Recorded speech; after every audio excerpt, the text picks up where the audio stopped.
बिस्मिल्लाहिर्रहमानिर्रहीम। प्यारी foodies family, आज पेश खिदमत है जी भिंडी प्याज की बहुत ही यूनिक सी रेसिपी। गर्मियों की स्पेशल वेजिटेबल जो सभी को पसंद होती है, लेकिन ये बड़ी एक यूनिक फ्लेवर की रेसिपी मैं आपके लिए लाई हूँ। इसमें आपको भिंडी को फ्राई करने की कोई ज़रूरत नहीं होती है, बहुत कम ऑयल में तैयार होती है। इसके बावजूद इसका टेस्ट आम जो भिंडी मसाला है या फ्राइड भिंडी है उससे बिल्कुल ही डिफरेंट होता है। बहुत मज़े की रेसिपी है। पसंद आए तो लाइक शेयर ज़रूर कीजिएगा और पूरी वीडियो को स्टेप बाय स्टेप देखिएगा, ताकि जो छोटी छोटी टिप्स हैं इसको तैयार करने की वो ज़रूर आप तक पहुँचें और आप बिल्कुल इसी तरह से मज़ेदार जो भिंडी प्याज की भुजिया है वो तैयार कर सकें। मैं 750 ग्राम यानी 3 पाव भिंडी की भुजिया बना रही हूँ। एक बड़ा चम्मच पकाने वाला ऑयल आपने ले लेना है पैन के अंदर। इसके अंदर ऐड करना है 1 टीस्पून सफ़ेद ज़ीरा। हल्का सा इसको आपने पकाना है, यानी कि बिल्कुल भी कलर चेंज नहीं होना चाहिए, कड़कड़ाना नहीं है। हमने इसको थोड़ा सा फ्लेवर ज़ीरे का जो है वो बस ऑयल के अंदर आ जाना चाहिए। इसके बाद आपने इसके अंदर डाल देना है 1 टेबल स्पून लहसुन और अदरक का पेस्ट। ताज़ा पेस्ट इस्तेमाल करें। इसको भी बहुत थोड़ी देर पकाना है, यानी कि लहसुन की थोड़ी सी खुशबू आने लगे। साथ ही आपने एक बड़े साइज़ की बहुत बारीक की हुई जो चॉप की हुई प्याज है वो इसमें ऐड कर देनी है, या प्याज का पेस्ट बना लें। इसको भी हमने सिर्फ 1.5-2 मिनट तक पकाना है कि थोड़ा सा कलर मामूली सा चेंज हो प्याज का। साथ ही हमने 2 टमाटर की प्यूरी है वो इसके अंदर डाल देनी है। ये टमाटो प्यूरी अगर आप छिलका उतार के बनाएंगे तो बहुत स्मूथ बनेगी। टमाटो प्यूरी को इसके अंदर ऐड करने के बाद हम इसके अंदर डालते हैं साथ ही पाउडर मसाले। पाउडर मसालों में सबसे पहले आपने ऐड करनी है सिर्फ 1/2 टीस्पून सुरख मिर्च का पाउडर। सुरख मिर्च अभी हमने यहाँ पे कम यूज़ करनी है, मैं आपको आगे चल के बताऊँगी इसकी वजह क्या है। 1/2 टीस्पून हल्दी इसमें डालनी है, 1 टीस्पून नमक, 1 ही टीस्पून खुश्क धनिया का पाउडर। 750 ग्राम या 3 पाव भिंडी की ये रेसिपी है, इसी हिसाब से मैं आपको पाउडर मसाले बता रही हूँ। साथ ही मैंने 1/2 टीस्पून इसमें कश्मीरी मिर्च ऐड कर दी है, जो कि सिर्फ कलर के लिए होती है, इसका कोई तीखापन या फ्लेवर नहीं है। अब मैंने 2 टेबलस्पून पानी डाला है ताकि मेरे मसाले जले ना और कलर भी अच्छा आए और मिर्च जो है वो अच्छी सी भुन जाए। मिक्स करके 2 से 3 मिनट तक पकाना है ताकि टमाटर का पानी खुश्क होने तक ऑयल भी सेपरेट हो जाए और हमारे पाउडर मसाले भी जो है वो भुन जाए। चेक करें कितना अच्छा सा ऑयल ऊपर आ रहा है। अब जी मैंने पूरी 6 हरी मिर्चें लेके उनको इस तरीके से बारीक चॉप कर लिया। इसीलिए मैंने जो सुरख मिर्च का पाउडर है वो सिर्फ 1/2 टीस्पून डाला था कि इस डिश में हमें मिर्च का जो ज़्यादा फ्लेवर है ना वो हरी मिर्च से लेना है, जो भिंडी को बहुत अच्छा टेस्ट देगा। अब देखिए इस तरीके से भिंडी भी मिर्च भी थोड़ी सी फ्राई हो चुकी हुई है, मसाला अच्छा सा बन रहा है। अब हम क्या करेंगे, इसमें थोड़ा सा करेंगे पहले पानी ऐड 2 से 3 टेबलस्पून, ताकि टेम्परेचर थोड़ा सा सालन का कम हो जाए। फिर इसमें 1/2 कप अच्छी तरह फेंटा हुआ दही जो है वो शामिल करेंगे। दही को अगर डायरेक्ट आप गर्म तेल में डालेंगे तो दही फट जाएगा, कर्डल हो जाएगा और आपके मसाले का टेस्ट अच्छा नहीं बनेगा। एक तो आँच को बहुत धीमा कर लें दही डालने से पहले, फिर थोड़ा सा पानी ऐड कर लें।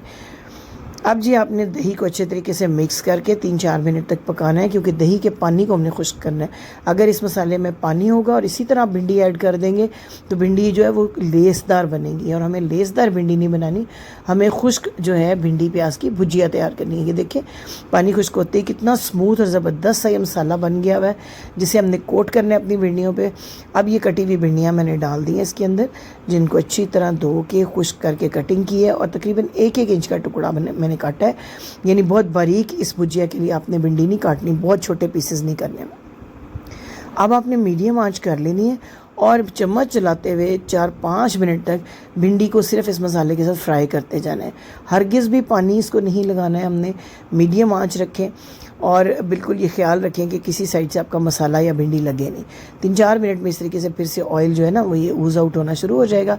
हमारी भिंडी भुन तो चुकी है लेकिन गली नहीं, हमने इसको अच्छा सा गलाना है। और इसके लिए हमने क्या करना है, ये देखिए कितनी अच्छे तरीके से मसाला जो है वो सारा कोट हो गया और भिंडी की भुनाई भी हो गई है। अब लेने हैं जी 2 मीडियम साइज़ के प्याज। अगेन एक प्याज हमने पहले मसाले में ऐड की थी, उसको हमने लंबे लंबे तराशों में काटना है। इससे पहले हमने 1 टीस्पून ये लेमन जूस इसके अंदर ऐड कर देना है। इसके बाद ये देखिए प्याज के ना कदरे मोटे आपने स्लाइस काटने हैं, आपने इनको ज़्यादा बारीक नहीं कटिंग करनी है। ये 2 प्याज इसके ऊपर आपने बिछा देने हैं। साथ ही 2 टमाटर मैंने ले लिए हैं। 2 टमाटर की प्यूरी हम पहले यूज़ कर चुके हैं मसाले के अंदर। 2 ही टमाटर जो है इस तरह बारीक बारीक कटे हुए होने चाहिए, और उनको भी हमने इस तरीके से प्याज को पहले मिक्स कर लें भिंडी के साथ, और टमाटरों को भी जो है ऊपर इसके बिछा दें भिंडी के इस तरीके से। अब जी हमने इसको कर देना है कवर दम वाली बिल्कुल बहुत ही कम आग कर देनी है। आँच वैसी होनी चाहिए जैसे आप चावल को दम लगाते वक्त करते हैं ना, इतनी दम वाली आँच, और कवर करके पूरे 10 मिनट इसको रख दें। प्याज और टमाटर का जो अपना पानी है उसके अंदर फूल की तरह नरम हो जाएगी आपकी भिंडी, बड़ा अच्छा टेक्सचर हो जाएगा प्याज का टमाटर का, और खाने में बड़ा मज़ा देंगे ये भिंडी के साथ। जो एंड पे ये दम पे आप प्याज डालते हैं ना, ये एक औसम किस्म का फ्लेवर आपकी भिंडी को देगा, एक नया ही टेस्ट आप इंजॉय करेंगे। ये देखें 10 मिनट में कितनी खुश शक्ल और कैसे खुश्क सी भिंडी की भुजिया तैयार हो गई है। बेहतरीन किस्म की का इसका फ्लेवर आता है। अब इसकी थोड़ी सी गार्निशिंग करेंगे। देखें, चेक करें, आप इसकी लुक चेक करें और इसकी शक्ल चेक करें, इसका टेक्सचर चेक करें। गर्मा गर्म चपातियों के साथ, फुल्कों के साथ, गर्मियों के दोपहरों में एक तो आसानी से बन जाती है, लंबा टाइम आपको फ्राइंग को नहीं देना पड़ता, और हैवी बिल्कुल नहीं होती है क्योंकि ढेर सारे ऑयल में आपने इसको फ्राई नहीं किया बल्कि थोड़े से ऑयल में इसको कुक किया, तो बहुत लाइट होती है। एंड पे आपने गरम मसाला हाफ़ टी स्पून इसका थोड़ा सा बस टच देना है गरम मसाले का, ताकि भिंडी का जो अपना फ्लेवर है ना वो ख़राब ना हो। गार्निशिंग के लिए मैं थोड़ा सा हरा धनिया डाल रही हूँ। अगर आपको ज़्यादा फ्लेवर पसंद है आप ज़्यादा भी धनिया डाल सकते हैं, लेकिन मेरा ख्याल है कि भिंडी का जो अपना एक फ्लेवर है ना उसको एंजॉय करने के लिए इसकी गार्निशिंग कम से कम करनी चाहिए। तैयार है आपकी बहुत खुश शक्ल, खुशबूदार और बहुत अच्छे टेस्ट वाली भिंडी प्याज की भुजिया। ये देखें, चेक करें, मैं आपको डिश आउट भी करके दिखाती हूँ। मुझे उम्मीद है कि ये रेसिपी आपको ज़रूर पसंद आई होगी। तो आपने इसको लाइक शेयर करने के अलावा हमें सब्सक्राइब भी करना है और बेल आइकन को ज़रूर प्रेस करना है, ताकि आने वाले दिनों में भी हमारी ये रोज़मर्रा में काम आने वाली जो वीडियोज़ हैं आप तक पहुँच सकें। दूर दराज से आप बहन भाइयों के कमेंट्स आते हैं, UK से, USA से, और मुझे बहुत अप्रिशिएट करते हैं। मुझे बेहद खुशी होती है, तो अपनी कमेंट्स भेजना मत भूलिएगा।